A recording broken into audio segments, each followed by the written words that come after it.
So when you go from a position of blame and pointing the finger, there's always two pointing back at you. And so that's the law of the mirror, where things are just reflecting back to you. So if you're succeeding and secure and winning in things, it's just as important to become aware and conscious of that so that you can repeat that and hold on to those things. And even within holding on to those things, there can become dysfunctions and deficiencies, because what serves you now at 25 versus 35 versus 45 versus 55 and beyond, there's a whole mixture of things that are constantly changing. And that's the only thing that's guaranteed is change.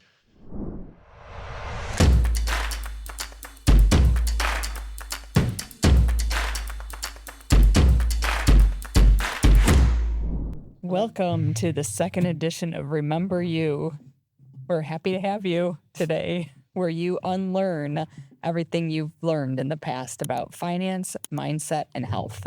Today, we're going to interview Justin, and we're very excited to have you here. Likewise. One of our co-podcast hosts, Justin, can you tell us a little bit about yourself, what you're doing now? So I'm a strength and mindfulness coach, to put it in perspective with people who just understand what a strength coach is and what a personal trainer is or nutrition coach.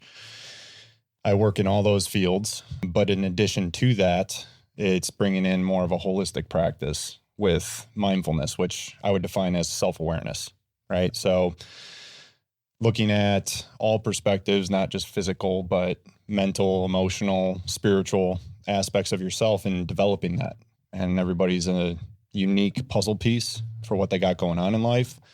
Whether you're an athlete or an executive or business owner, or just trying to figure out how to improve yourself in any way, shape, or form, I take it from a perspective of fitness and movement, lifestyle, self-talk, how you see yourself, self-image, psychology, and then the spiritual and mystical component. So the esoteric, the internal knowing, and the, I would say, even ancient philosophies.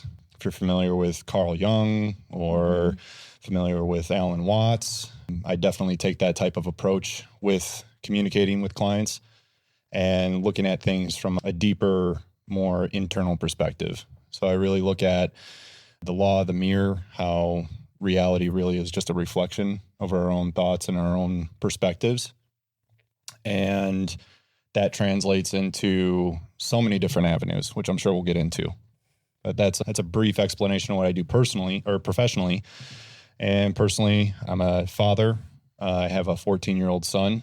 And beyond that, I am 38 years old myself. I've been in the fitness and health industry for just short of 18 years professionally. So it's what I've always done, from working in a gym to being a personal trainer to then working my way up into management, and then going off on my own in-home training, to then running a self-sustaining program that I've been running for the past 10 years or so, working with clients one-on-one, both online and in person. And it's been just as much self-work as it has been working with clients. And that usually is what I find with everybody that I work with, is the self-work develops the self-worth, which then develops themselves personally and professionally. It is cyclical. So everybody has deficiencies, dysfunctions, unconscious patterns and programs, which is what Remember You is all about, right? Identifying these unconscious patterns and really just remembering what we've been instilled with since the beginning, right? And deprogramming old beliefs, limiting beliefs, things that we've been programmed with from childhood and beyond. And it's been just a practice of finding what the root causes to things. And so I've done that with metabolics and nutrition, from nutritional deficiencies, using advanced functional labs to identify food intolerances and nutrient deficiencies, to chemical or metabolic stressors such as like mold toxicity, heavy metals, leaky gut, leaky blood-brain barrier, sleep disturbances or disorders, environmental disorders or stressors. And then, that dives into relationships.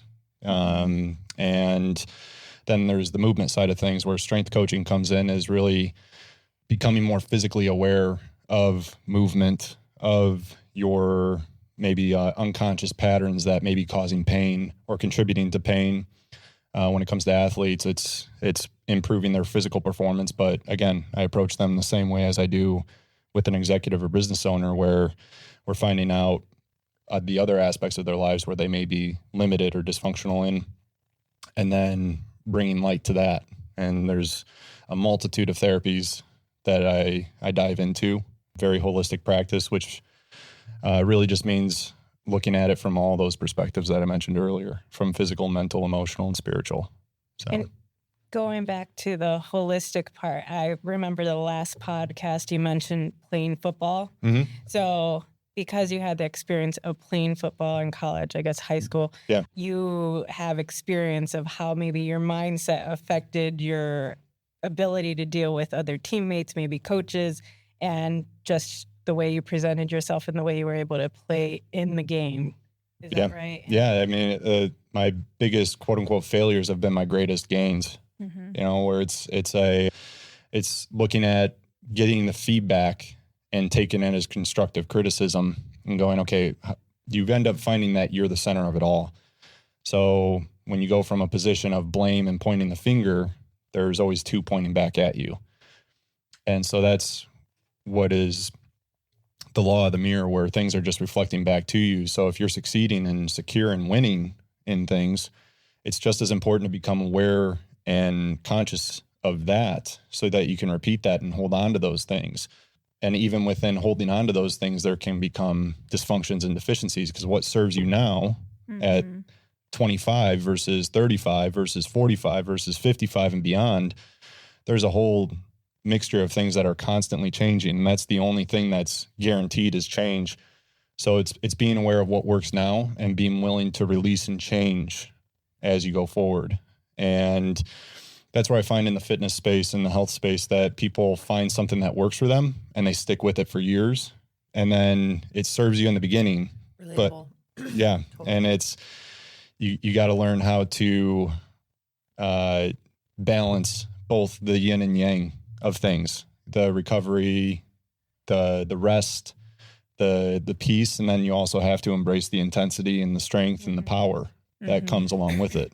Yeah. I immediately think of, in your early 20s, you're doing like HIIT crazy, like HIIT workouts and keto and like just doing insane fasting and all this. And then 30s and above, it's like that is actually like totally working against you in a lot of ways. Yeah. I've learned that the hard way coming out of sports and like into working out as adults. That's actually it was really frustrating. Yeah, because you're doing the work. Well, and it's like I don't know that it's totally common knowledge, because people are like, I'm working out, I'm tracking my macros, I'm drinking the water, I'm doing the things. Yeah, and I'm still gaining weight. And I'm like literally look like shit and feel like shit. Yeah. And that's actually one of my questions. You don't have to give away like your secret sauce or anything, but can you I'll give it all away. It's really Can you kind of like walk me through what I would do as being one of your clients? Like, I know I love the quiz you have on your website, but like from start to finish, how do you work me through so that, say I'm coming to you and I'll give you a real life example. I cut out all these things. I've been on a very clean diet. Now I want to start to integrate some working out and just like keep these going so that I can, gain more toned muscle and feel better about myself, have a better mindset, all of that. What would you do for me if I came to you as your client? So it's all about finding out where you're at right now and then also identifying what the end result is, right? So you want to get at least a clear image of what it is that you do want. And then from there, assessing in multiple ways where you're actually at right now. So like get a baseline? Yeah. So there's multiple ways to do that, and everybody's different. So some people are gung-ho about lab testing and finding out the metrics physiologically and going through blood testing and other forms. Other people are a little sketchy and stepped out and not into that. So there's like a baseline of people that I work with that you have to be open-minded enough to go into alternative ways of doing things. Yeah. Because it's oftentimes the case that you've done a lot of these things either on your own or with other professionals, doctors, et cetera, and don't really make any ground. Right. So I'm usually working with people that's part of the assessment, right? Is finding out where they're at mentally, and how open-minded they are. Okay. As my late mentor, Charles Poliquin, said, the mind's like a parachute. It only works when it's open. Yep, that's right. So you got to see where they're at in that regard, and also what their potential is for being open to things, right? So So how do you do that?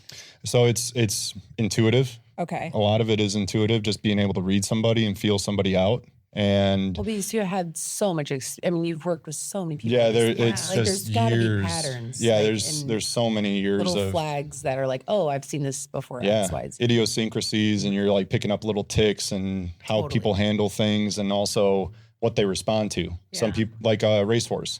Some race horses like to be whipped. Yeah. And others ones like to be caressed and loved, right? So that is a great visual, right? Yeah, exactly. Kind of like your what was the other one about what you should eat? Oh yeah, I know you like that one. Yeah, yeah. If it walks, swim, flies, or runs. Oh yeah. Right. Glad to know we're going to be getting these visceral images. Yes.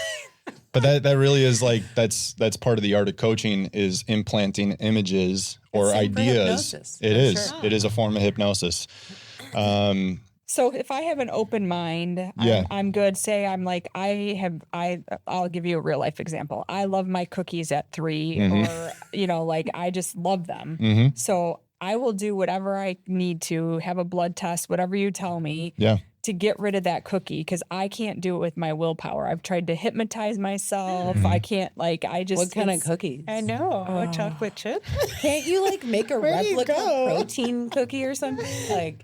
No, because you know what? Even when I have dinner at night, I'm full, right? Yeah. But I still go and be like, if there's ice cream in the house or something sweet, I'll be like, I don't care. No one's watching me. I'm just going to take a bite of this. Now, I won't sit and eat the whole thing, but I'll take a few bites just to it's something in my head. Yeah, it gives you some sort of satiation and comfort. And it does. And then I just lately, imagine you in the kitchen, with the lights off and the fridge, Where are you going, Christine? No, so here's a real life example. So we had to cut all sugar out this last 2 weeks. Mm-hmm. I woke up at 2 a.m. and I knew that there was one cookie left, and I knew exactly where it was. And I thought to myself, you know what? No one's gonna know if I go get that cookie out of that room. I'm gonna go down there. I'm gonna eat that shit out of that cookie. And then you said the food is a drug. Especially sugar is literally a drug. It's profound how the impact on the body and how addictive it is. And the famous study with rats where they gave them cocaine and another batch of rats sugar they put it in water, and the rats were able to pick from cocaine infused or water infused with cocaine or with sugar, and they chose the sugar.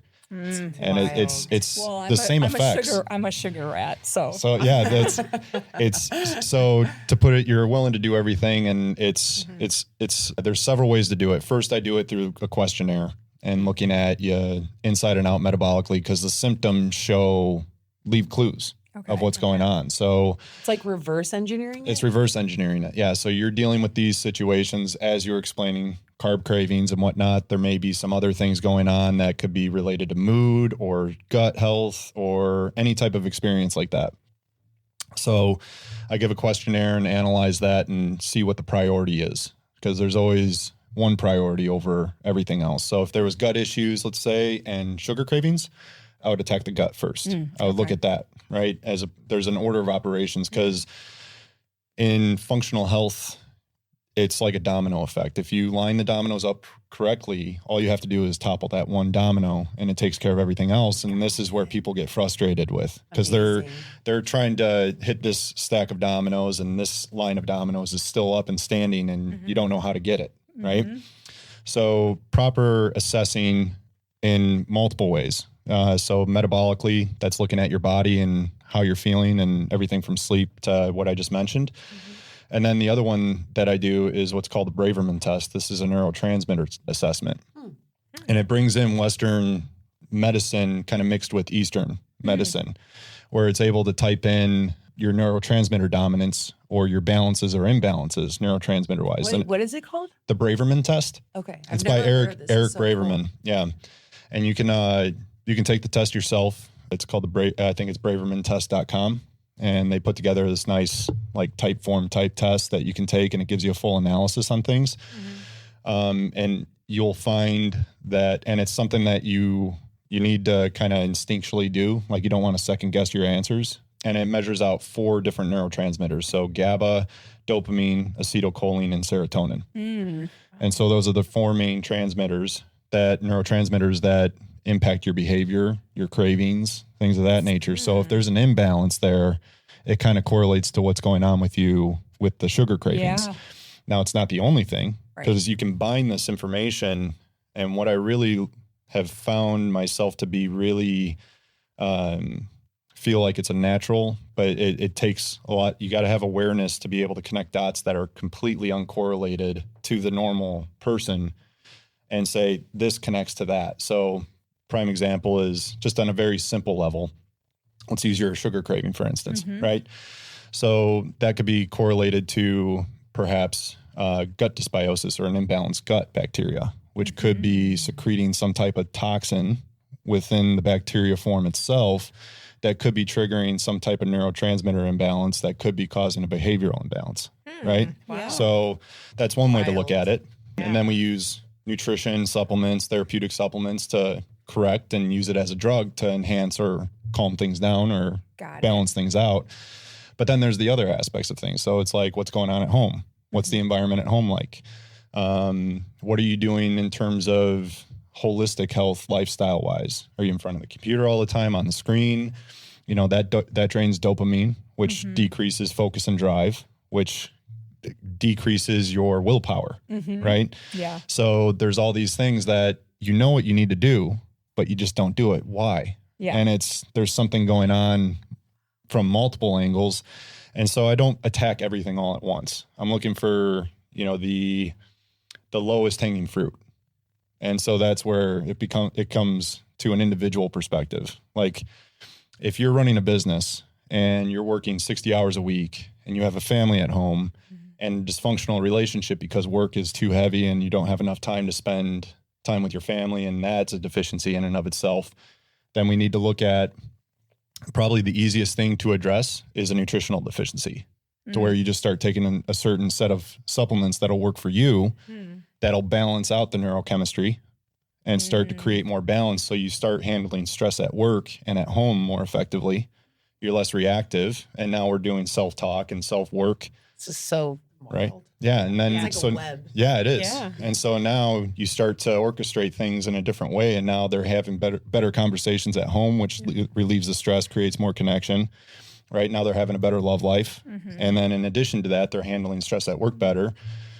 Coincidentally, it's coincidence. It's happening at the same time, is that their performance at work improves. Right. And then their physical fitness is improving, and your brain is the ultimate hormone organ, gland, whatever you want to call it, that impacts what you secrete and how you secrete it and how you utilize it. Right. So the neurotransmitters affect the hormones, affect cortisol production, affect how much stress you're actually under.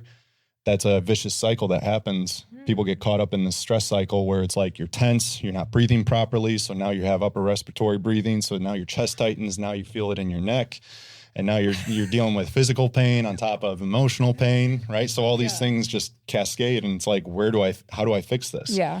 And you try all these different avenues. And again, it's about getting to the deepest root cause. And you can approach it from a chemical standpoint, which would be like through nutrition, right? And identifying if there's a neurotransmitter imbalance or gut issues or nutritional deficiencies. You can approach it from the emotional or mental side of things. So again, how you talk to yourself, how you're perceiving things, how you're handling stress in that form, right? And then there's the physical aspect where you're actually correcting form, balancing out the body muscularly, and now you're able to move more freely. You don't have that pain as much. You feel stronger. You're looking better. You feel better about yourself. So they all connect, right? So interesting. And the way you train does impact you. So it's not always, especially for somebody who has so much on their plate, to do HIIT training is actually it's counterproductive. So it's not a calories in, calories out game as much as what people say. You know, it's not just about eating right. It's not just about removing these foods and doing these things. Because it's like, if it was that easy, we wouldn't have the problems that we have in this society. Would you say, though, that up until relatively recently, we haven't gotten to this level of like complexity that you're talking about. Like I've seen like a huge wave. I started working with a functional medicine, like nutritionist, strength trainer, like a year ago. And that like blew my mind about all these things. Yeah. And I'm still very entry level because I entering my 30s, my body's different. Like I got off birth control. So I had a huge reaction. I like gained weight and all these, I mean, I'd never experienced any of this. I never had to like count my calories, all these things. Yeah. And it was a blessing in disguise because it took me down this route. I was like, I don't know anything about women's health, like for real, not on like a cellular level, not on like a hormonal level. And I was like bedridden. I was like, had like chronic illness and like mild PCOS from that experience. And then went into learning about all of these things. And it's just like, the more that you learn about it, the more you realize it's like not accessible information really. And the information on like Instagram is like so bad, like for the most part. I mean, because it's like everyone giving you a one size like fits all. And it's like, I've literally been doing all these tests, like, you know, Dutch tests, like gut hormones, like all these different things. It's like, I've never even heard of this. I like, that's like one of my questions for you. So it's for me, it's like you can go down and do all of your own research, right? And you can try to figure out, like, you can go to a functional doctor. They may do like all of your blood tests. It may get you like on the right path. So for example, for me, I went to a functional doctor in 2021 and they found out that I was allergic, like severely allergic to mold. So then she put me on all of these pills, right, to get the mold out of me. We had to get rid of all the carpet in our basement that was supposedly holding the mold, which come to find out it was. Okay. And so then I was on all these pills, right? And then it's kind of like after a while, I don't know if you guys are like this, but I get like sick of taking all the pills, and then I just like kind of start like not taking them anymore. And then like all of a sudden I'm like, oh shit, I feel bad again.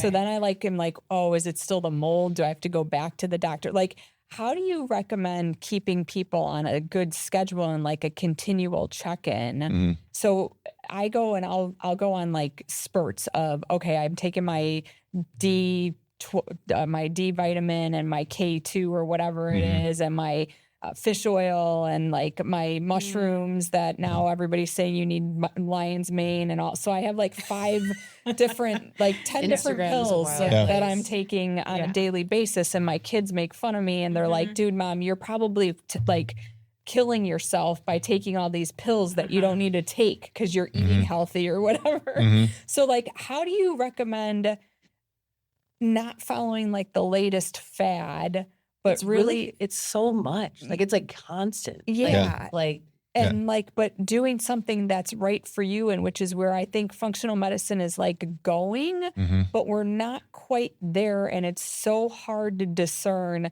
like what is good for your body and what's hurting your body. And like, what do I come to you as like my life coach for health for the rest of my life, where we have like quarterly blood tests that we check in on, and like we are, okay, maybe you needed fish oil now, but now you don't, like inflammation's way down. Like, how do you work with your clients? Yeah. So the variety is your best friend, right? In anything we do. So if you do the same thing over and over and over again, it just gets really fatiguing and boring. And you know what, you go through the honeymoon phase of that whole process that you went through, and it's like, wow, this makes sense and it feels great. And you know, things tune in. I find everybody has to find a different way to look at the same thing, right? So when you're approaching this and going, okay, too many supplements, what I would do is I would remove all the non-essentials, like cover your base with digestive enzymes. Like a probiotic. Like a probiotic would be great too. I would even say digestive enzymes would be before that. So that's just like support for absorbing and breaking down protein, fats, and sugars, right? And then a big deficiency that most people have is stomach acid down to the very core, because when you're operating in this, you know, fight or flight mode, or constantly in this beta brainwave where you're just reacting and analyzing and, you know, just not in a peaceful state, it's like trying to process and break down things while there's a 100-pound gorilla in the room, right? And so your body shuts down the core mechanisms that keep your body functioning to survive, right? And so chronic exposure to that over time And again, all stressors inhibit or affect this, right? So the mold in your carpet is causing a chemical toxin or stressor, right? Which is then raising your cortisol, which then is causing you to be more reactive or have less sleep, which decreases all positive functions, right? And then it's where do you go from there? So, and to kind of bring up a point, like if you're dysfunctional in sleep, that's the number one, but you can approach it from multiple angles. There's a field called quantum biology. And this is becoming the newly emerged sector of functional health and medicine. And it really focuses on circadian rhythm optimization. So a 24-hour clock, your body operates in a circadian rhythm in 24 hours. As women, you operate in a 28-day cycle, right? So there's a whole breakdown of that as well to how to optimize. Cycle syncing. There's ways to optimize just from what you do first thing in the morning to what you do throughout the day, just in lifestyle. So to look at it from a different perspective of how you've been approaching it, I would look at, what are you eating first thing in the morning? What are you doing in terms of your sleep environment, EMFs, and the exposure to waves, electrical and radio waves that impact our cellular function and our communication with our body. And then I would look into just what you're eating as a whole. Like beyond, the first thing I look into is food intolerance for people. So healthy food isn't necessarily good for you, and so you could be eating something what most people consider healthy, but it could be causing stress and pain for you. Right. So, and that can lead to brain fog, ADHD, sleep dysfunction, gut issues, joint pain, you name it. It could be related to just that in and of itself. So that's like, it's looking at all these things and going, okay, what's the easiest thing that you can address that you don't have to think about? Right. And then that's what I mean by if somebody's got 20 things on their plate and all these stressors, let's just get you eating right first. Yeah, right? And there's not a magic, and you're also, what I'm hearing is that there's no magic pill. No. So it's like, okay, you could take these 10 supplements, maybe they're working, maybe not, but really let's look at your overall cycle of what you're doing and what's going to be the easiest thing to maintain for the longest. So sleep is what I'm hearing. Sleep is the number one, and that's not always easy for people depending on what they got going on, right? So there's in and of that, how do you optimize what they're dealing with right now? So, for instance, supplementing with amino acids, it can impact your neurochemistry or your neurotransmitters, which can impact your focus and your drive throughout the day, even when you're operating under low sleep. So if you can perform better and operate better, you're reducing stress, which means you're going to get potentially better sleep, right? Your nighttime routine, what you're doing, are you on the screen? Are you doing things with lights on? Well, I would look at, again, how open are you to change?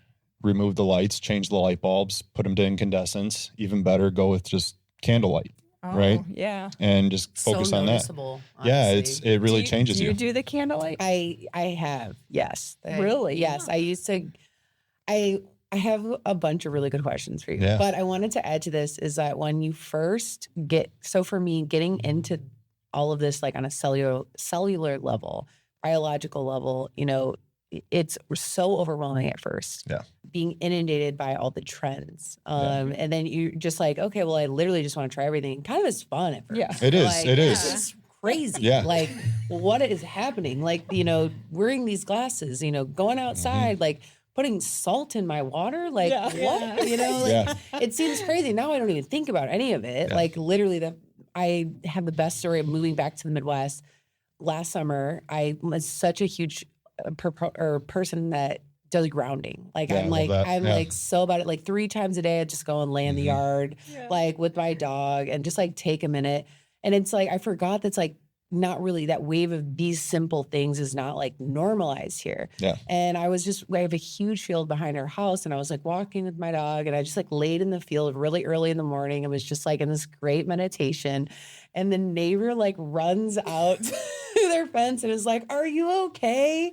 And I just started dying laughing because I was just like, yeah, like I wasn't gonna be like, I'm grounding out here, like leave me alone, man. Like I was like deep in this like visualization and like scared the shit out of me. But it was just funny because it's like different regions of the country are like picking up these things. And we're talking about a wide variety of tools and tactics. Like you're going so deep, so fast. And like all of these things that that's like advanced. Wouldn't you say these are like working with you is something that's like, you're going to get the full spectrum of like the most advanced health rituals, routines, like standards. Would you, just to clarify for people listening, because they might be like, what?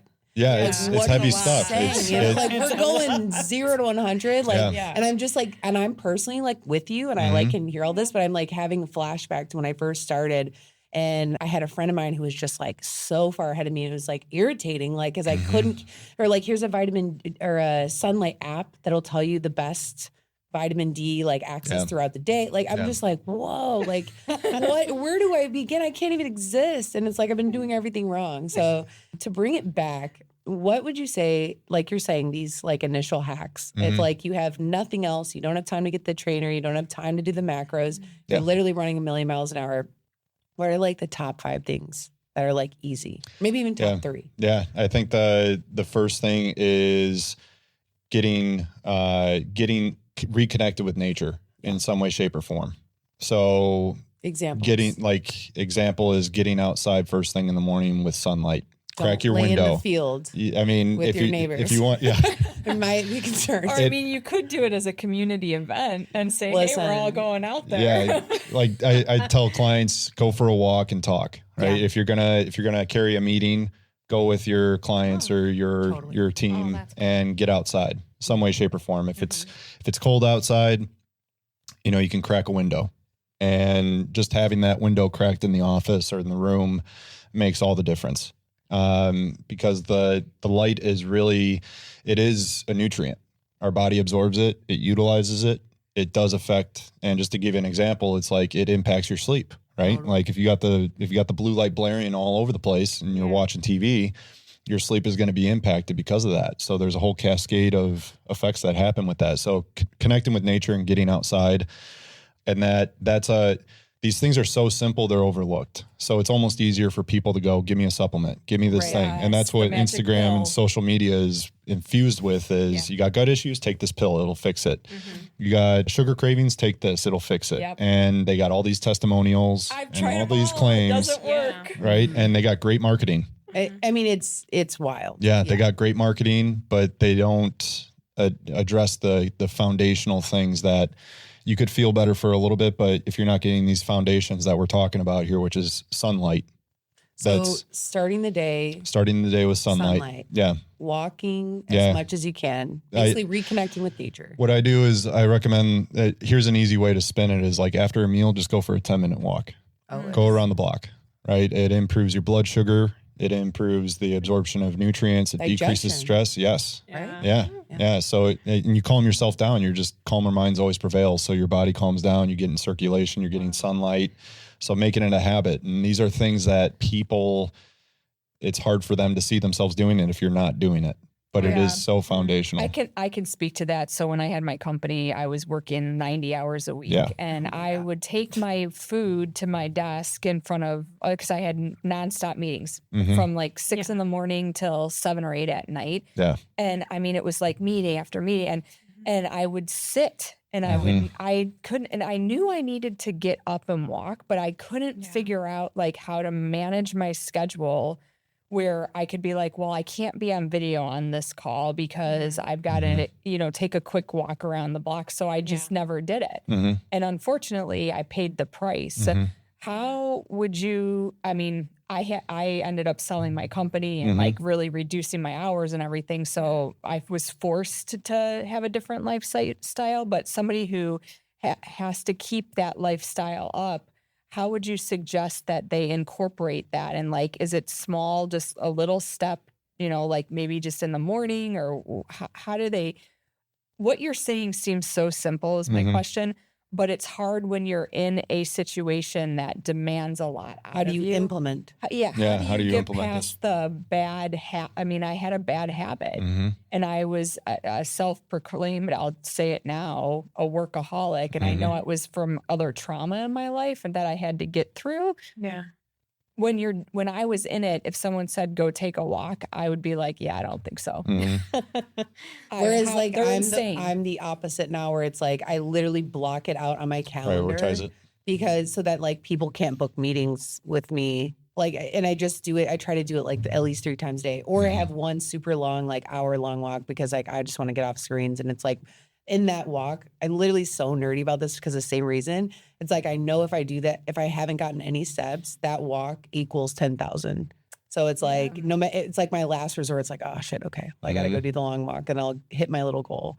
But otherwise, like putting it on my calendar has been really helpful because then people literally can't book a meeting and they don't need to know what I'm doing. I'm just like a 20-minute walk. Yeah, good call. For me, I probably, I know I needed more boundaries. So I would be like, oh, I have that blocked. Okay, fine. I'll talk to you. Yeah. Right. Yeah. Right. No, for You sure. know, like, all right, what do you need? Don't you was see so how much bad. better it makes like these little things? All of a sudden you start functioning Yeah. so much better, than kind of becomes in a healthy way for me anyways. It's like addictive. Mhm. Like It is addictive. Now, when I don't get 10,000 or 15,000 steps, I'm really mad at myself. But back then I was getting 2, maybe 1. this is like really common. Like if you're in corporate jobs, like it's hard. Yeah. I mean, I sat my butt in a desk for a very long time and never got up. Even at most points, didn't even eat. Yeah. Yeah. Yeah. So I looked good because I was never eating. If I don't But struggling then inside, I yeah. don't need to burn calories. Logic.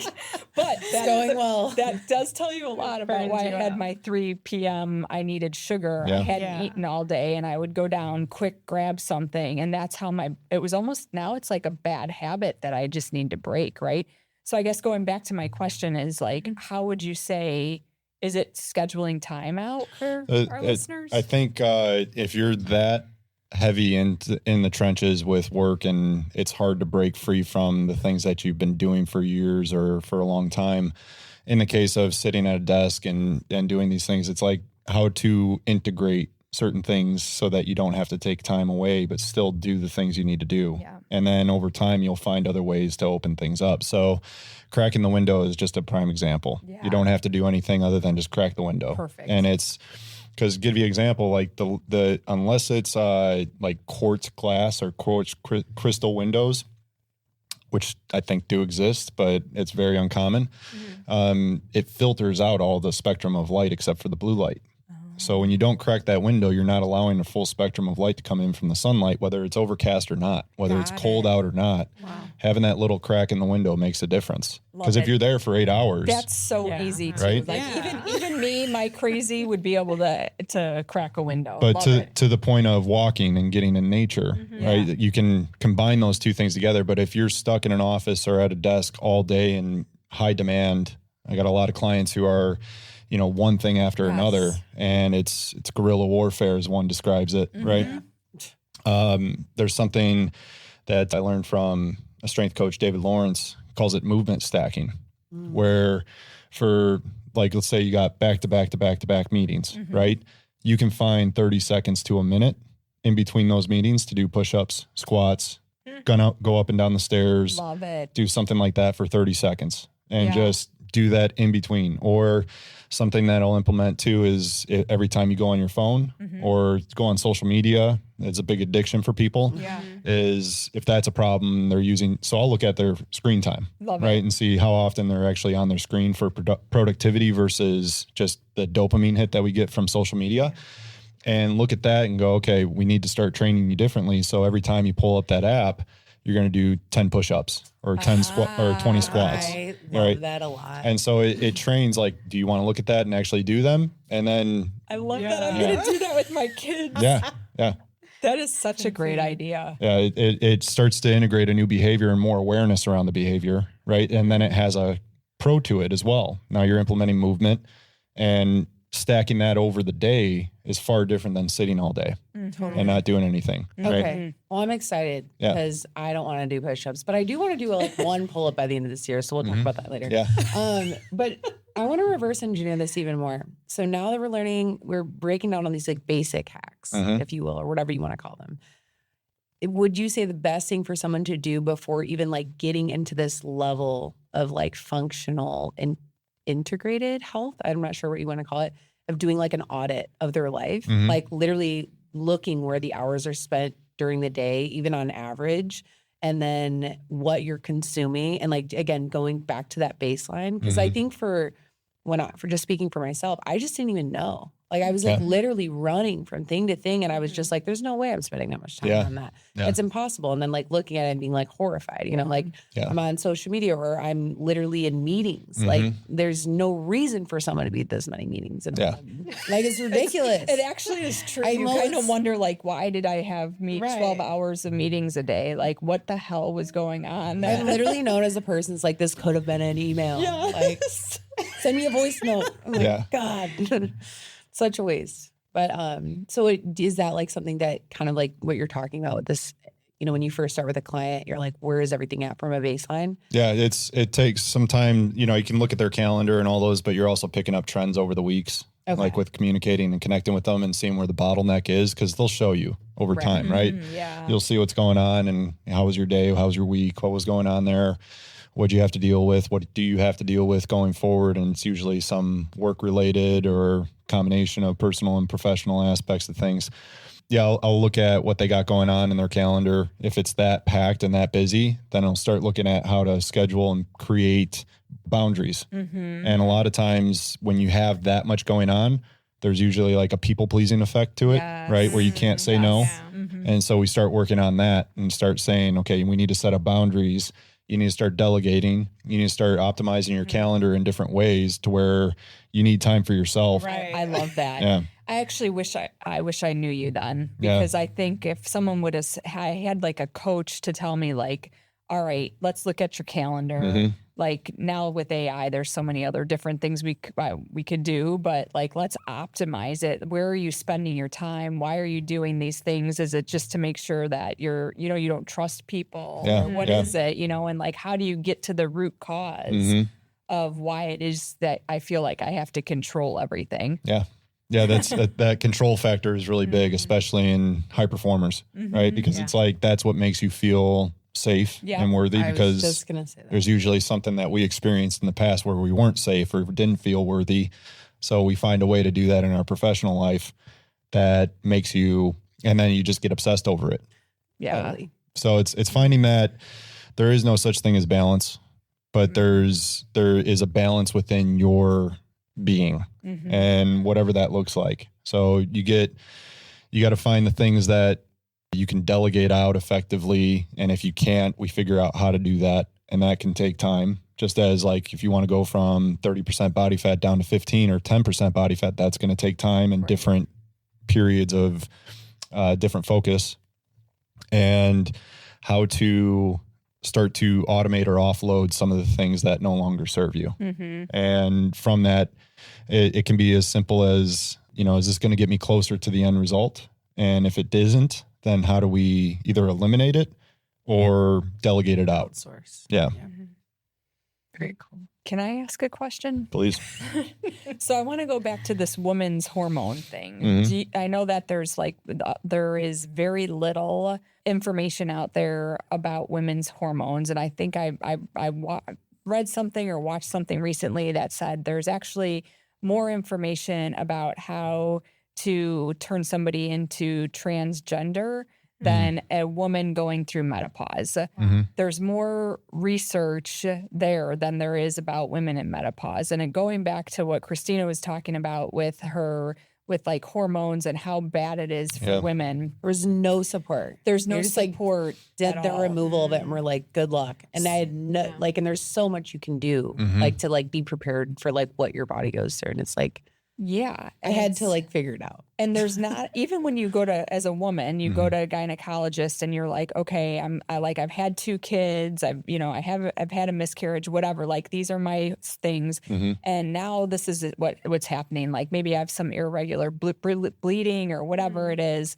And they're like, well, we could cauterize your uterus, or like we could do or we would just take your whole uterus out. Yeah. Like, then you don't want to have kids anymore, right? So like, then you don't have to deal with it. And you're sitting there thinking like, I just wanted to like I wanted to know why, like in the middle of my cycle, I was bleeding, but now I don't ever want to come back to you because you're taking my uterus. Right. Yeah, it's extreme. So my question is that something that you look at with your clients, or do you stay away from that because there's other people who specialize in those areas? So I collaborate with experts in that area, depending on the severity of the symptoms and what they're going through. But just like, for instance, dealing with women who go through extreme pain during their menstrual cycle, or PCOS and all these things, right? Like all these big, audacious diagnoses that, the Western medicine's going to go, let's get you under the knife. Yeah. Or let's get you on a pill to fix this, right? They're treating the symptom. Yeah. They're not treating the root cause to these things. And so it's, from a very broad perspective, it's a lot more, I've experienced, more simple than what people are making it out to be. It's these metabolic stressors, and it impacts our hormones. Yeah, our hormones, our gene expression in ways that are individual for you, and are individual for you. Yeah. Right? So a nutritional deficiency could be at a root, or maybe even partially causal to the symptoms or things that you're going through. Which makes sense, because if all of everything that our body functions on is not just women's hormones. It's not just estrogen, progesterone. It's also serotonin, dopamine. I mean, I can't name them all. I'm not a doctor, but so it's all those things need to be working in sync and in harmony. And one of them is off, then it throws everything off. So like, you'll hear a lot of women are low in progesterone. And so it has a lot to do with what you're talking about. Yeah. It's not necessarily an actual hormone issue. It's a body equilibrium, like natural rhythm issue. There's a big thing with like xenoestrogens. These are chemicals that mimic estrogens and mimic hormones. And what they do, your cells are like, have parking spaces for hormones and for things that signal other mechanisms, right? So it's like a lock and key. And or just use the parking lot analogy, parking spaces. If all those parking spaces are blocked up with other xenoestrogens that mimic these hormones, and your body's producing estrogen and other hormones naturally, your body has nowhere to put it. So now you're creating a toxicity within yourself that causes excess estrogen, which then it increases inflammation and reactivity in the body. And now all of a sudden you're starting to experience symptoms that you relate to aging, or that you relate to other things that's just par for course for being a woman in her 30s or 40s. Yep. And this is what you have to go through. Yep. And it's going to be painful, and it's going to be rough, and it's going to be hard. Yep. Right. And I've looked at things from the perspective of everything affects everything. Right. So if you can find one disruptor, one thing that's causing stress on you, it's going to improve if you release that stress. And it's important to find out what those are. So xenoestrogens it's in plastics, it's in our air, it's in everything, in our food. Right. And so testing women out, I haven't tested one woman out who hasn't had some type of chemical toxicity in her to a level that needs to be addressed. Yes. And mold is very common. Parasites are very common. Dysbiosis, gut issues are very common. Nutritional deficiencies across the board. Somebody has something, right? And so the top ones that I would look at would be the chemical load that the person has. And then I would look at the mold, mycotoxins as being another one, and then parasites after that, to look at what's causing those stressors, because it's pulling nutrients from you. If you have an imbalance of some type of thing in you that's causing you not to utilize it, whether it be the chemicals that are causing the cells to malfunction, or if it's a parasite or bacteria that's just out of balance within you, it could be pulling nutrients from the food that you're taking in, and then by that nature you are deficient in that nutrient, which could cause the neurotransmitter issues and all these other symptoms. And ultimately, to simplify this, to make it very simple, all these things are just causing inflammation, stress, inflammation. Inflammation slows things down. It causes dysfunction. It breaks things. And so then you get these symptoms, these issues, and all of a sudden you're going to a Western medicine doctor, and all he or she knows is gynecology through the spectrum and straw of this particular science and this particular methodology, and only went through a semester of nutrition. Yeah. And it's probably outdated nutrition on top of all that. Yeah. And so now they're giving you information that is irrelevant. Yeah. Yeah, it's interesting. Even the medical, how the Western medical system is created, we have to wait for so long for a lot of the research to come out. A lot of the research, once it's approved by whoever the gods of the medical are, gets approved, then the it's 10. Yeah, it's 10 years old. Yeah. So how is that? That's nothing that is new and relevant at this point. So it's interesting, like, that you have the ability to kind of get ahead of what's going on and then really make an impact on people's life. Okay, one last question about women's health, and then I swear I won't ask anymore. So a lot of parents of young women. Now I don't have daughters, but a lot of my friends have daughters who are at that like 14, 13-year age. And they may have really bad periods. Maybe they're just getting their periods, whatever it is. And they're told to put them, maybe they have bad acne. They're told to put them on birth control. Yeah. Okay. And so or Accutane. And so what would be your advice to a parent or a young woman being told to be put onto birth control, knowing what we know now, that a lot of young women who go on to birth control at 13, 14, 15 years old have a high likelihood of being severely depressed by the time they're 21, almost to where they'll commit suicide. What would you say? What are some alternatives to helping those types of women? I would say, so looking at your ability to, this kind of translates into everybody, but particularly this group, a very simple one that I've experienced with clients in this particular state is just looking at a genetic marker, methylation. Okay. Like looking at your ability to detoxify. Okay. Get rid of stuff faster than you can take it on. You know, and so this would be kind of like a number 3 or number 4 on your question on like basics, foundations, is just looking at your vitamin B levels, like folate, B6, B9, B12, B2, B5. Like these are measurement markers that you can take with a urine test. Okay. And for give or take maybe $300, $400, Okay. you could get this test done and analyze what you're just deficient in these. And again, correct a deficiency, improve everything. Yeah. And these are key nutrients to handle the toxic load that we are all exposed to. Yeah. In our clothing, in our environment, our house, our air, our food. So simply just doing something like that for your daughter. Yeah. And looking at where she's at. Yeah.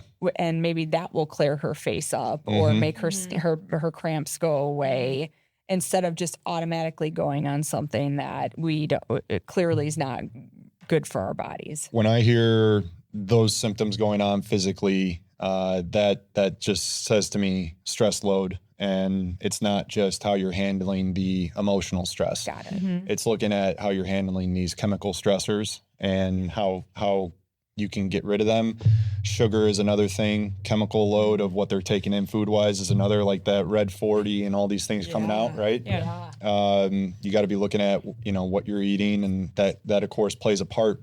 But at a foundational level, if you can identify the enemy or the dysfunction, it gives, just like in therapy, knowing therapy, where you know something is wrong and you identified what that thing is, it gives you power. Yeah. It gives you some motivation and some spark to address it in a different way. Yes. And then a methylation supplement would just simply replace what it is that they're taking in. So give you an example, like folate levels is very common in this genetic mutation. And so you take this test, it's a take-home test, and you get the results back in a week or two, and you find out, okay, I'm deficient in these B vitamins. Well, you start supplementing with the B vitamin because a normal individual could eat natural food and get their B vitamins in and be sufficient and operate normally.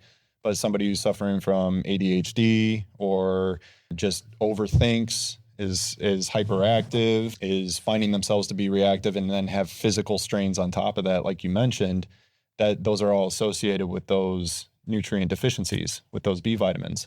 And so if you take a supplement, and it's not like you have to take 20 supplements, you just take one, and it can improve your behavior. It can improve your focus. It can improve your willpower to start doing things that you know you should be doing, or that they know they should be doing, but they can't figure out how to do it. And that creates frustration.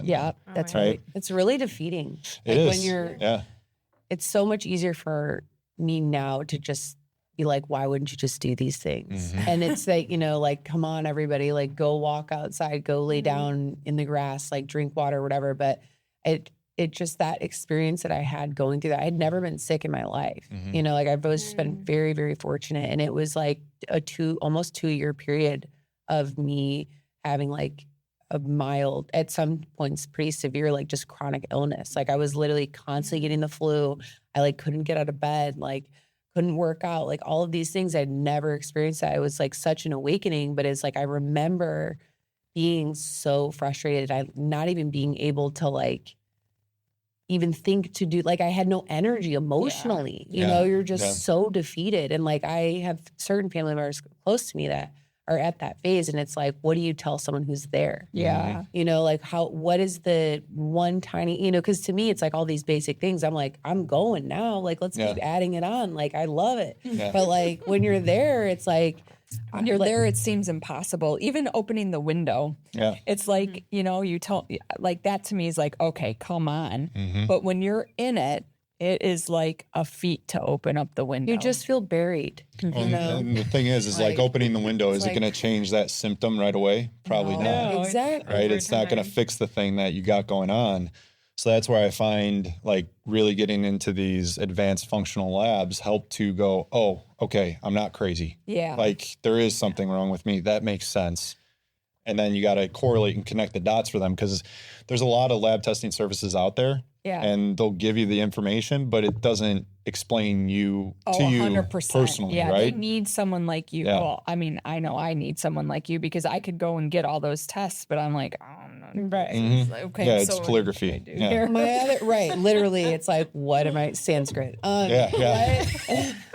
know what this means. The other thing I was going to segue off of that is, would you say in those moments, that's where, even before, you know, you're going to start getting all these testing, you know, things done, but would you say that's where the self-talk and like the mental performance work could be a really good starting point for people? Or maybe like, you know, if they literally have a couple hours of energy a day, like what is like, what do you do to get the ball rolling? Yeah, I think it starts with the foundations, like we talked about, like taking, now it really is a challenge, because you've been operating that this way probably for a long time. So to change something, it's going to be difficult. So just admit that and come to terms with, this is going to be something I don't want to do, and I have to do it, and I have to commit to it. So if you can commit to it for a week or a day, and then the next day, and then the next day, or for 21 days, like, commit to a practice, whatever that is.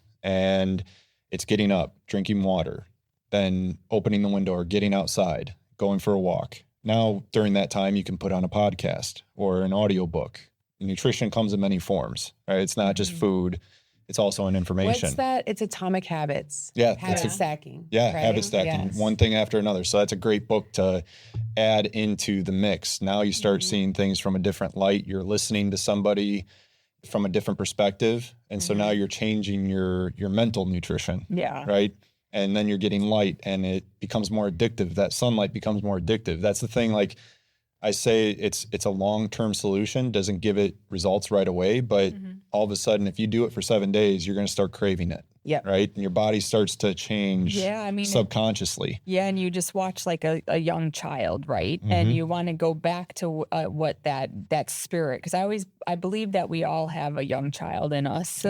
And so if you watch that young child, they want to go out. They'll cry at the window to go outside and play. They naturally want to eat different fruits and vegetables, even off of a tree, because they're like learning and things like that. So it's like, find that young child again in you, and you start to enjoy life in the present. It's so like going back to your point, like if that's too far out and it's going back to, it's those foundational things like, okay, drink water first thing, add salt. Maybe that's a little too extreme for you. My son's like, no salt in the water. So I'm like, I don't push it. I don't force it. Poor guy's like 14, extreme he's biohacker.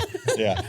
He's taken on a lot. I love that. But, getting water first thing, cracking the window or getting outside, then it would be a challenge for people is coffee or stimulants. Yeah. Right? So having that before food is a no-go. I know. Oh, That's really? something that you want to push off. Oh, God. You Yeah. got to stop. Right? It's an incredible difference. It is. 90 Hold on, wait. Yeah. I know. I actually didn't know that. Hold on. waiting. Oh. 90 minutes, right? Wait, I know a lot. I actually didn't know this.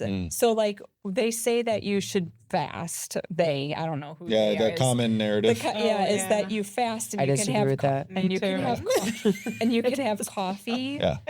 or tea and water and that's it until you eat, which is usually like 11 or whatever, and you should keep your eating between 11 and 6. Yeah, so your fasting period should actually be reversed.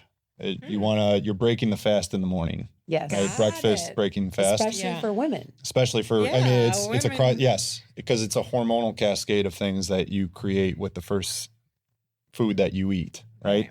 Yeah, the first thing, if it's coffee, you're setting a cascade of cortisol, right? You're setting a cascade of tension and your artificial energy, which is caffeine, the stimulant, and then that suppresses neurotransmitters and I believe serotonin. Well, and I know what my problem is. Yeah, so that in the morning. That'll impact your craving.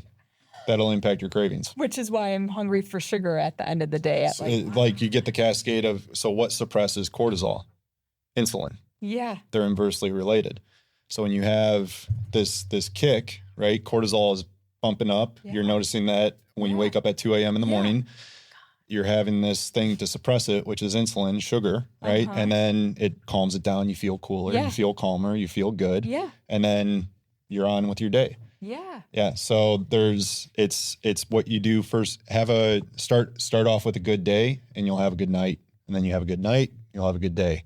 And getting up first thing in the morning, having water, and then having food after that, like a 15-minute window, because water dilutes your stomach acid, so you're not going to digest the food. It's also rehydrating your brain. Exactly, because a lot of people don't know that. That's brain shrinks. It's like a little alien. It is. Yeah. I'm having like an epiphany right now. So also when you drink the coffee right away, it shrinks your brain even more because it dehydrates you, right? Yeah. So it causes constriction in the blood vessels, right? So nutrient delivery, oxygen delivery is decreased over time with that. And it's little things over time. It's death by 1,000 cuts, right? You're grasping the table. Yeah. I thought I knew everything about how this one I did not know. Yeah. So it's these little things. And then what this does is there's a long-term thing that happens with this. The master hormone to all things, if I were to say one thing controls everything, it's leptin. Leptin, yeah, it's produced at night. Isn't that's your like cholesterol? No, so leptin is a hormone that kind of is your circadian rhythm. Oh, okay. And your energy management hormone. So it basically sets a cascade of triggers in your body to let you know how much energy you have in your body, which affects your appetite, which affects your energy, which affects your circadian rhythm. Yeah. Right? So if you're having cortisol first thing in the morning spike up, in addition to it already being up and amplified, and you're cortisol is the artificially... main stress hormone. Yes. Okay. Correct. Thank you. And it gets you, and cortisol is not bad. Right. It's just mismanaged. Okay. Right? Through stimulants and nutrition and lifestyle and all those things. So you have a natural rhythm of cortisol. When you wake up in the morning, it's naturally high, and then it naturally goes down throughout the day to calm you down and get to bed. Ready. Okay, you're right. But a lot of people have dysfunctional patterns with cortisol due to a lot of things, and caffeine being one of those. Which is why people say I got a second wind. Yeah. Oh my gosh, I am having like a really, I'm learning. Thank you. Awesome. And that changed, and this is an example of this, like where you're applying new information, then you get a result out of it, and now you probably don't have to address all those supplements as much as you did before, because you're swimming against the current with that in and of itself, right? So all these other supplements can calm the fire down or add some oil to the lantern, but ultimately it's hard to keep up with that habit. So like an idea for somebody like me who thought coffee was great in the morning, drink your water, wait 15 minutes. I love to have a warm cup of something, I could just do like a hot water and a lemon. Yeah. I find that for myself as well, it's the warmth, not so much the taste. Like. Yes. Right. So if you just do hot water, like that's enough to just get it's a pacifier. Yeah. It's like, it gives you that little, okay, I'm having something warm. It's in the morning. It's very, in line with people's patterns in the morning. Wait, so how long? So it's 90 minutes after you eat. After you eat is the most ideal. Okay. I was right. Like, so I'm not there yet. Don't let perfection be the enemy of good. Yeah. Right. Okay. So you don't have to be perfect on this, and I go through seasons myself where I'm like, I want my coffee, so I'll eat and then I'll have my coffee a half hour afterwards. Right. And I'll shorten it up. But I do notice if I stick with it too long that my sleep patterns get disrupted. Interesting. So then it's like, worry. it's an indicator that, okay, I got to do this and pull back, push it off. And then you'll naturally start to minimize your intake of coffee as a result to that. And then you start to get more on your natural rhythm over time. So like when I had to get off coffee for the last 2 weeks, I just replaced it with tea. Is tea as bad as coffee? It depends on the tea, but you can go like decaffeinated tea, right? Like even with coffee, you can do that as well. But like I like mushroom teas for that regard, like lion's mane or reishi. You like, what's his name's brand? You like, Tim Ferriss. Tim Ferriss. He has a brand. What brand is it? Oh my God. Is it Four Sigmatic? Yes, Four Sigmatic. Yeah, Four Sigmatic. Yes. Yeah, they do organic and they're good. They got quality. Mycotoxin free. Yes. Yeah, they do the testing and all that. A lot of coffee has mold. A lot. Yes. You told me that. I didn't know that. I didn't know that. Yeah, so that's it's like so bad for you. Yeah, because once you start having coffee that's like actually tested without it, and then you go back, it's like pretty crazy. It is. I hate that I learned it because it's like now it's I like literally can barely have regular coffee. There's so much out there that's easily accessible that's actually harmful to and ourselves. A large reason, not to be down a rabbit hole, is that because our country, right, that's what the title should be. Yeah, is that our country has way lower standards for like the mycotoxins that like any other country, anyone can sell us. So it's like other countries wouldn't even allow these certain products like it's just like to be consumed. Like red dye 40, we can consume that, but nobody else exactly can. It's like it's like what's wrong with our Americans will eat it, right? Just send it over there. They like their chemicals over there. Well, it's all integrated, right? Like the rabbit hole, as you said. Yeah. So so let me just go back to this reverse. So I got my morning thing going on. I'm supposed to eat my protein because you told us that on the last, and I've been integrating that. So then when do you stop eating? Like, should you fast? Yeah, there should be, and as you go throughout the day, ideally when sunset hits. So in the wintertime, you would eat less, right? It kind of makes sense. But so what's the okay? So that would be that's like the ideal. Like a 12. That's the ideal. That would be like a 12 or let's say 10-hour time frame. When it's winter, it's smaller. So what's this like 6-hour thing that I read all about? Like you should only be eating 6 hours a day. I think they are trying to. I think they again look at it from they. It's whoever expert. Like you have so people who it becomes a dogma. Nutrition becomes dogma. Yeah. Right, where it's like keto, paleo, fasting, all these things, and I just you have to. There is a certain.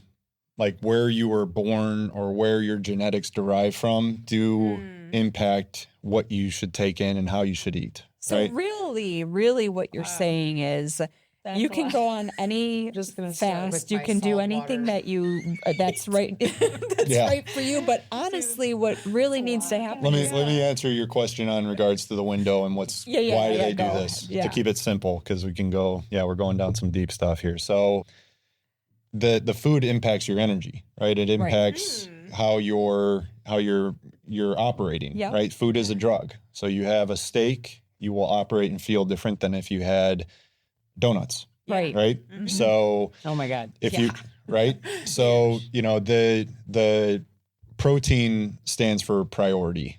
Like when you break down its etymology or origin of the word, it breaks down to priority, protein. So it means one thing, what do you focus on? Because it contains the healthy fats, it contains the essential amino acids, and it contains micronutrients, vitamins to help you sustain and function for health. And really, the protein is used for your brain function and your immune function first. So it's not all equates to muscle. Your muscle is really a health savings account. It's like, it's nice to have it. Right. It's not essential. So, but we live in a world of abundance where we can really prioritize it. And there's a lot of things to go down. What is good protein and all those things too. But ideally, you want to start slowing down at the end of the night to get ready for a good night's sleep. So if you're eating, some people operate better with having carbs at night than other individuals, where it can keep them up at night, right? Some people, it calms them down and levels them off. Yeah. Generally, the more active you are, the more quote unquote balanced you are in your system and with work and play and everything else, you can afford to have more carbs, Got it. right? Typically, the leaner you are, Okay. let's put it that way. Just simply put, you got to earn your carbs, and part of that is body fat and leanness. Got it. But then for me, for instance, I'm fairly lean, and having carbs at night does throw me off. I wake up at 2 or 3 o'clock in the morning when I do have carbs at night. Like, because it gives you energy? It's because it just, what it does is it suppresses the cortisol, right? And then, but what happens is a rebound effect. So From like glucose? Think about it like this. If you have some sugar in the middle of the afternoon, it's a temporary calmness, but you end up getting hungry a lot quicker. Yes. Right. And you end up having maybe like an energy draw shortly afterwards. Right. So Then you go for more sugar. and there's a rebound. Yes. Yeah. So your body's waking up at 2, 3 o'clock in the morning or whatever time it may be because your cortisol is spiking. Right. Or it needs to, your blood sugar is dropping. So it needs to spike cortisol in order to produce its own sugar to wake you up. And so cortisol elevating gets you amped up. It wakes you up. It doesn't calm you down. So it's not the ghosts visiting me at 3 a.m. It could be correlated. It's the cortisol. Yes. Yeah. Noted. A message. Damn, I wanted it to be the ghost we thought we had a 3 a.m. ghost. Guess that's not true. There's always a rhyme and reason for that. That goes into the spiritual side, and then we start to get the message from that. I just had to, sorry. Yeah. The reason I was asking you to kind of backtrack a little bit too, and then I'm going to make Michelle take over for a little bit. We've been kind of yapping pretty hard over here. Michelle's got a lot of experience. Well, I was going to say, are we allowed to yes, we're allowed to do whatever. We're what? No, I just wanted to ask about what your experience was. And it's like getting into like what brought you to working with them, right? The whole 9 yards. I guess like what you guys have talked about of being worn out from the work you're doing, and I knew I can get there with what I was trying to do, so I knew I had to get help to be able to do a lot all day with work-related stuff and life-related stuff. I had to figure out what was going on with my body because I was getting tired at 2 o'clock in the afternoon taking 2-hour naps, and I couldn't be doing that. Yeah. So I met with him, and then he talked about Neville Goddard, and so it wasn't just about strength training and eating right and checking out what's going on in my gut. It was more about mindset too, and I like that because I constantly listen to stuff about mindset. So then I started working with him, and he was integrating all the things he talked about. And the supplements, like you guys mentioned, all the supplements, I did the same thing. I was on my own buying all the supplements and taking them, and they were not working. Right. And then when he gave me supplements, he gave me, I guess, top quality supplements. And, they connected with what they were recommending online. It just didn't work the way what he gave me worked. Mm-hmm. And then maybe it was all holistic because it was the strength training, the mindset, and taking the supplements. And I did a video that's on his website where I'm saying I felt like 20 years old. I had energy. I wasn't taking the 2-hour naps. I didn't eat like I was eating like the carbs either. I stopped doing that. And then just thinking back to the period pain, I had extreme period pain when I was little or younger, and they put me on birth control. And then as I aged, it was extreme because I got off it. Yeah. I got off it, and then it was extreme, and I'm in my 30s, 40s, and I told him about it, and so I was taking tests, and he helped me, and I don't have the extreme pain anymore.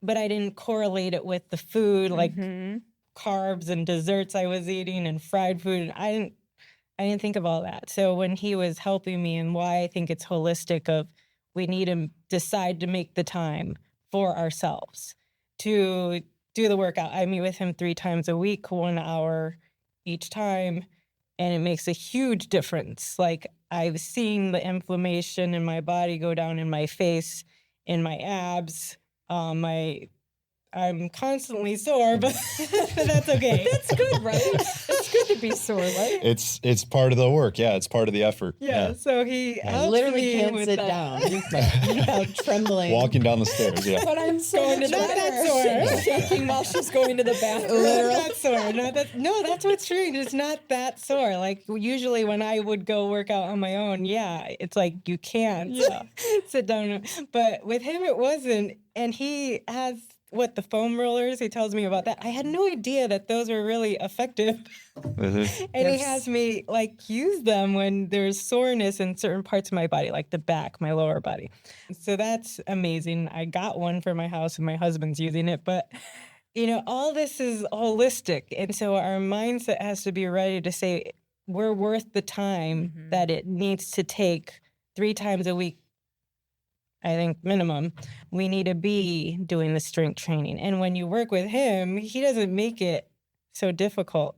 You're talking, you're doing, he's telling you what to do because I have no idea what to do.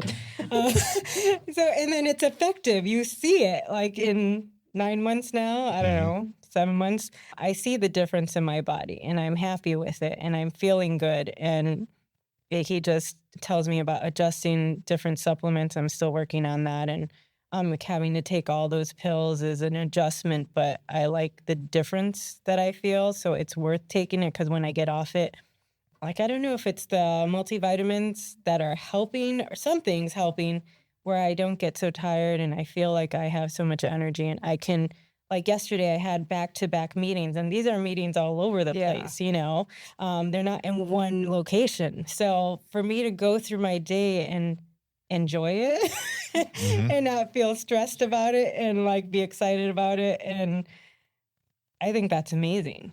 And that's what was my goal. Right. Working with him is to get there and know I'm addressing everything I need to address. And then I can enjoy my life professionally and personally. And instead of masking things with like birth control or however they want to mask the thing, actually addressing the problem is what we're doing here. And that's what I like.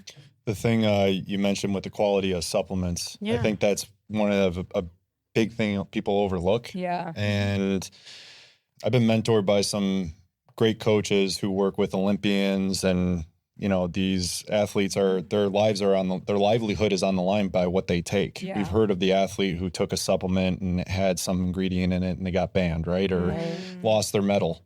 Because of it, right? That's crazy. And you're talking about somebody who works their ass off for 4 years to have one moment, right? So supplements were of the utmost importance and world class across the board, from what you're talking and what you're saying to yourself, to the equipment that you train with, to the nutrition, the food that you're eating, to the supplements. And in the beginning of my practice with therapeutic supplements and doing what we were doing with Michelle, years ago, I had a client in particular who was following the protocol, but she was going to get one of her supplements over at a vitamin store.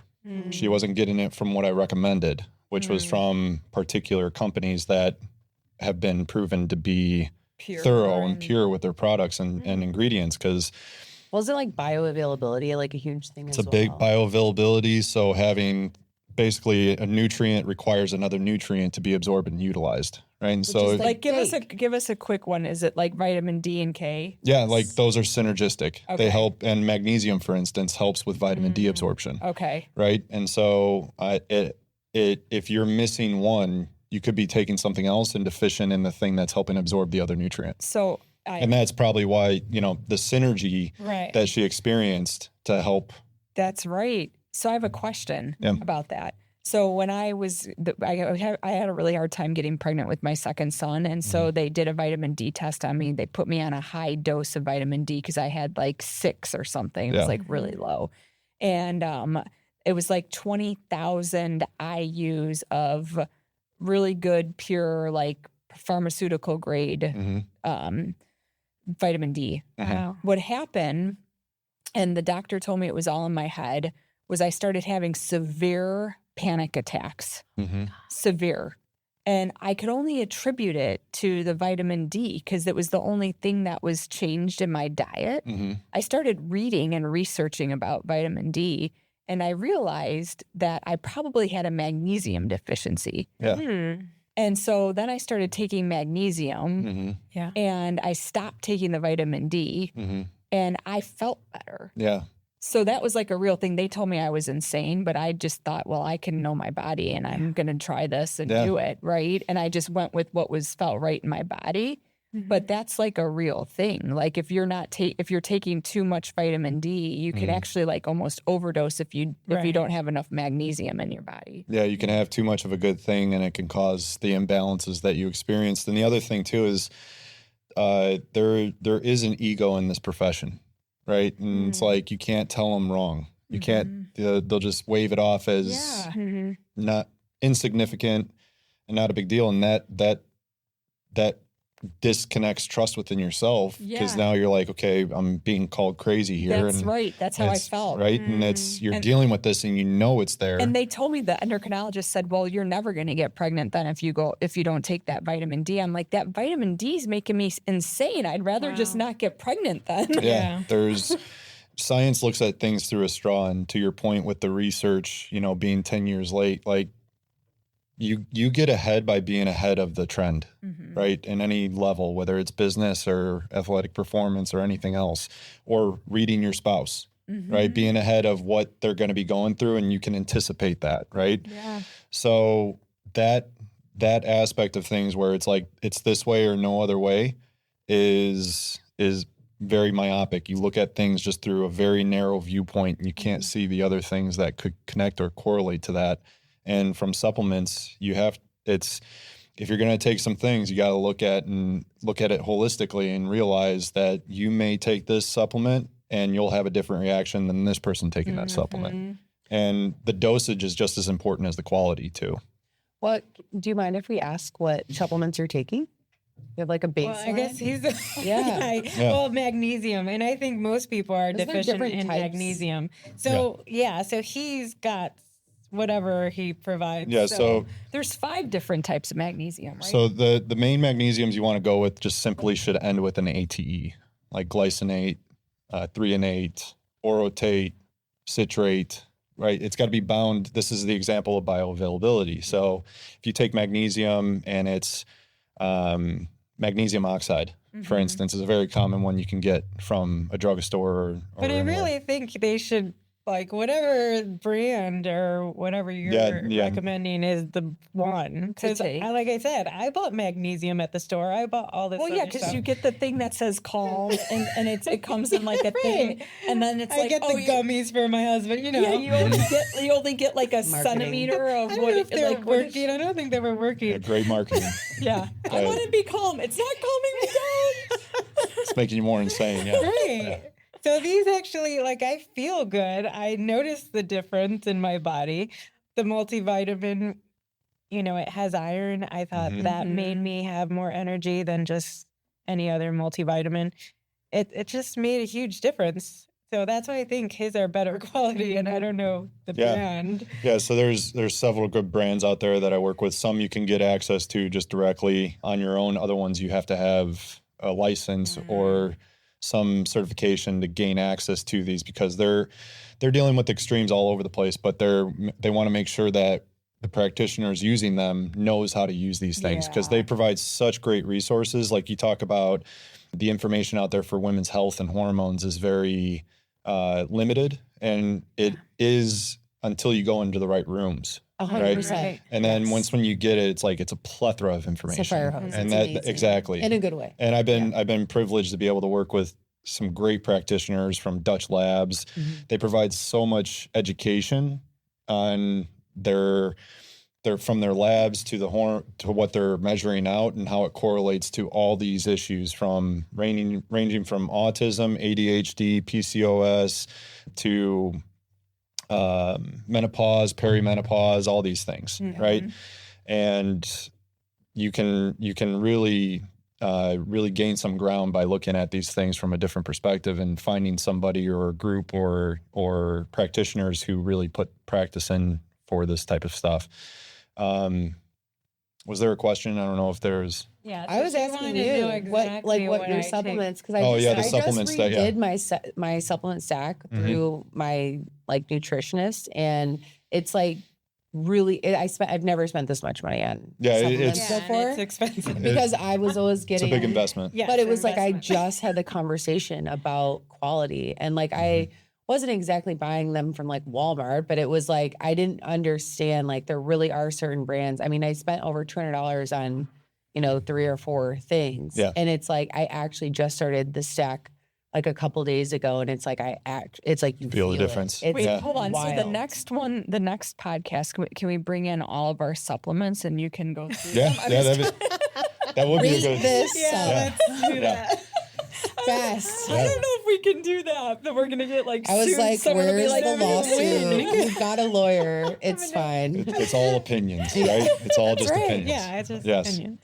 Oh, that'd be awesome. I was just curious, because if you're just starting out, it's a base level. I mean, I was just taking random stuff. I really was, until I started working with this functional medicine nutritionist, and we, based on a year of my data, we're okay, now let's use XYZ. And it was to me worth the investment at that point, because I feel I had the data to support what I needed. That's a big thing. When you're taking these things blindly, it gets aggravating, because you're taking all these supplements and it's I don't know if this is working or not. Yes. I don't know what I'm addressing. They said it was supposed to do this. Okay. And what you're really picking up is you're not wrong. Right. It's not because right. unless you're not listening to your body. Yeah. If you don't get dialed in on what you need specifically, there's some broad spectrum. If we're talking foundational stuff. Yeah. Like I said, it's digestive enzyme with. Do you have a favorite brand? Yeah. I like Nutridyne. Okay. Nutridyne's one of my favorites. ATP Lab. There's a new brand, Spoken, which is, these are all very well-backed, well-researched, and they pay attention to the details of the quality of nutrients. They don't short it. Price is not their consideration. Right. Right. You get what you pay for in supplements. You really do. And there's some supplements out there that you can just get off Amazon. Potassium citrate, for instance. Most people are deficient in potassium. You could take potassium citrate by itself I get mine from Now.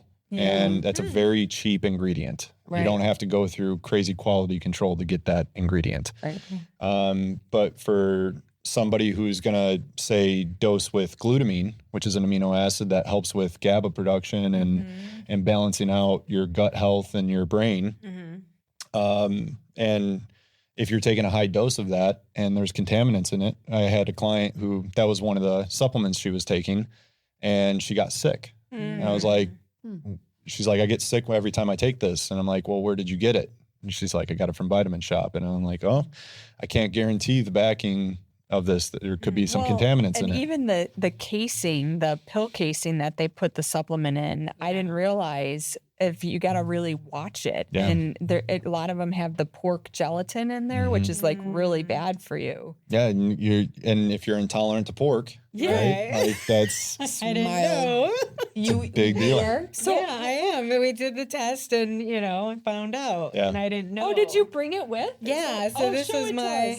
Yeah, so in here he showed me yesterday what I should or should not be eating. And some stuff is really shocking because it's cucumbers. Go to the camera. You think these are healthy things to eat. cucumbers. There's a multiple tests in there. There's So many things. Shay, you can see here. Oh, this is amazing. So this is all the reading here. There's another one in here too. Yeah. Right So here. like if you look at this, We're just looking at health data. It's fine. Camera can't. and what I can't, like you were saying, anything above 1.5, like everything down here. Oh, look at her pork. Like She's red. Reaction levels high. I bet. Oh my gosh. I It's a little bit like radish, broccoli, and So a big thing, again, this is where the world of health and functional health gets confusing, because you can get a food intolerance test anywhere. You can order it on Amazon. okay. You can get these things from doctors, and it's important to understand the quality of the technology and testing behind these things too, because you could cross off. I hear this from people a lot, where it's like, I got a food intolerance test, I don't need it. And I'm like, well, you're still having issues. Yeah. Where did you get the test from? And oftentimes it's from Everwell, I think, is one that's very common that you can get online.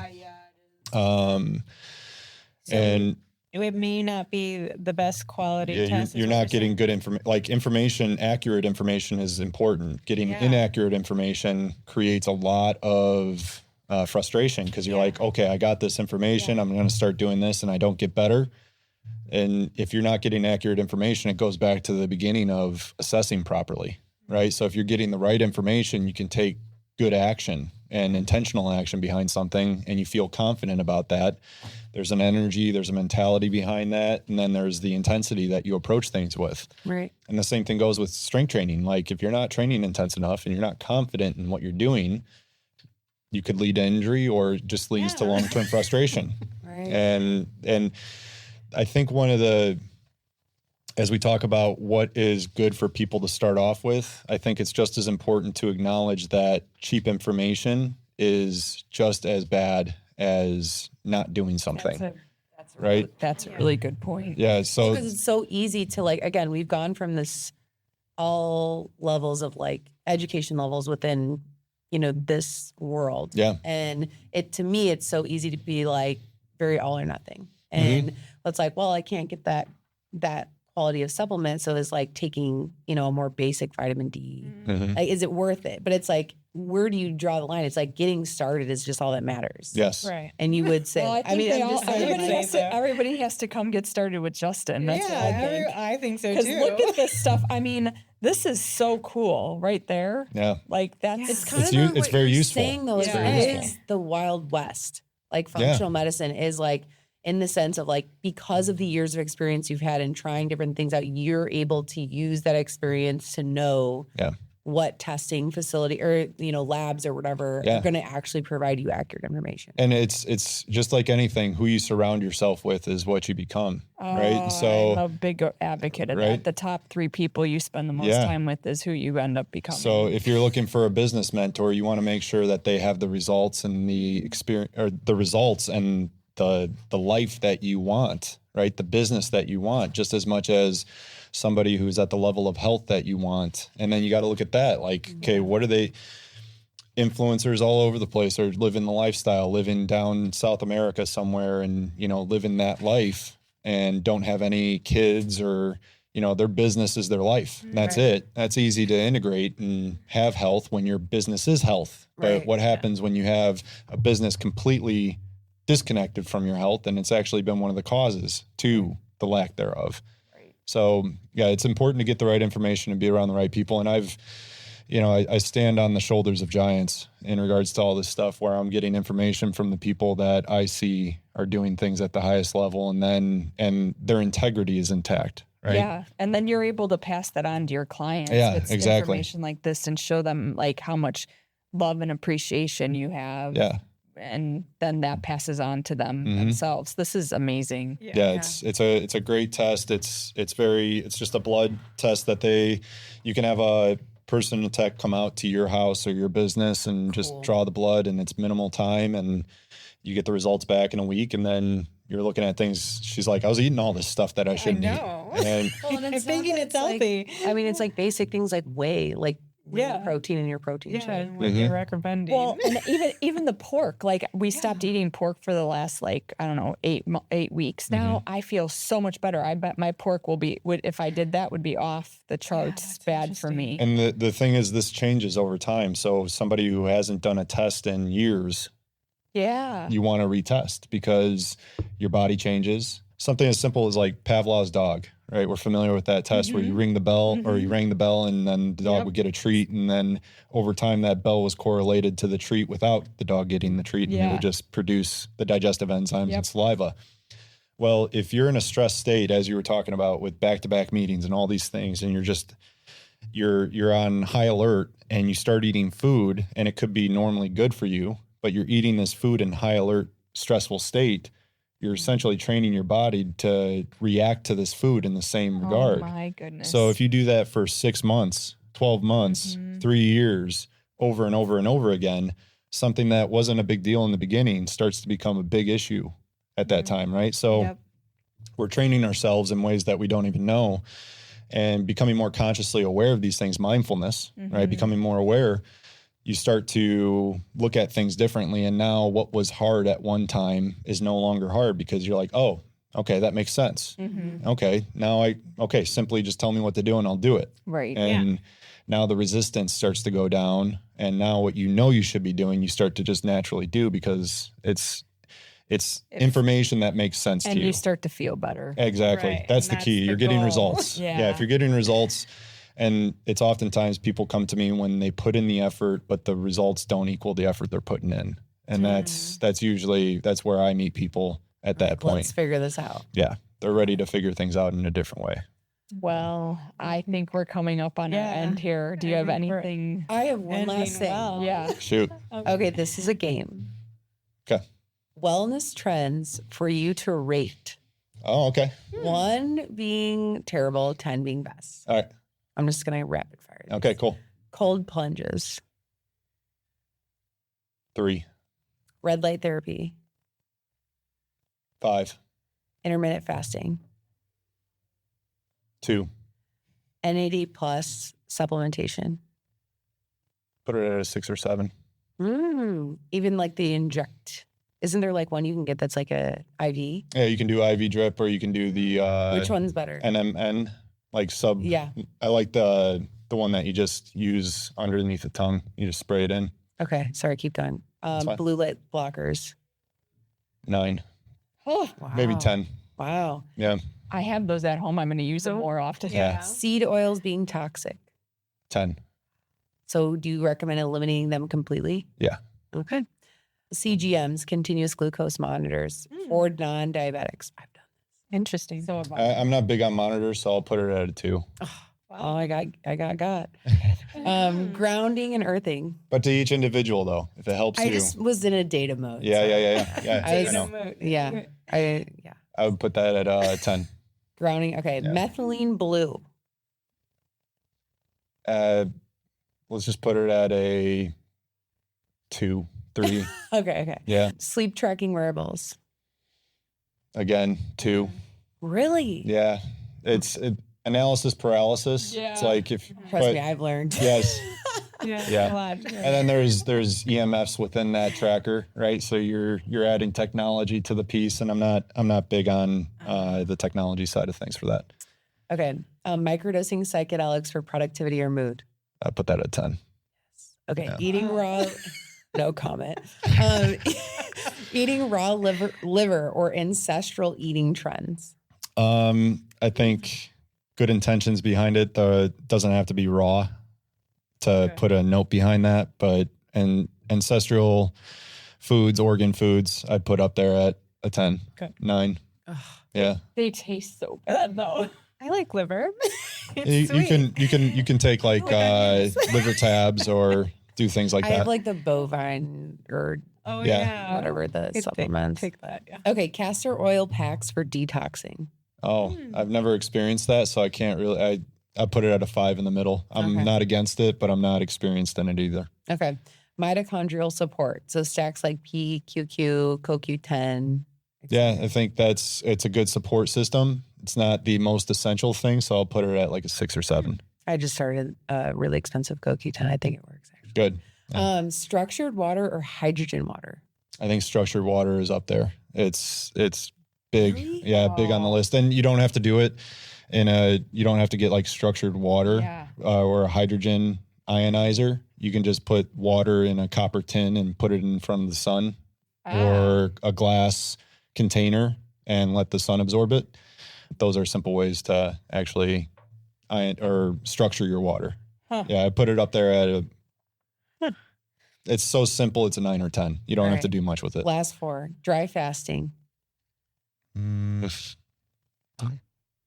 I would put that at a dry fasting 3. Interesting. Biohacking your bedroom for deep sleep. So temperature, EMF blocking, blackout curtains. Yeah, I would put that at a 10. Mouth taping. I'd put that up there as well, but some people get freaked out about it, so it's dependent on the individual. Like, don't force it, but if you can do it. If you're not safe in your body, don't do it. Yeah.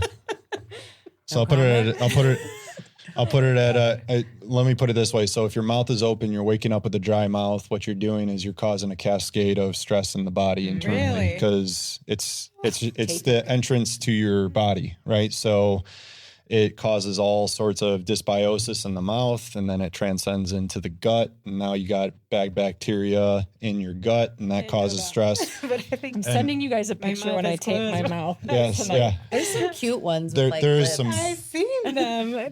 There's some ones that like just attach from like here to here, so it just goes above your lip and below your lip, but you have this space that you can break. Yeah, so there's some good ones out there like now. A muzzle. Yeah, exactly. Yeah. I'm not claustrophobic. It's fine. The last one is, which we already know what you're going to say, is living in alignment with circadian rhythm. Oh, 10. 10 out of 10. Yeah. All right, there you have it.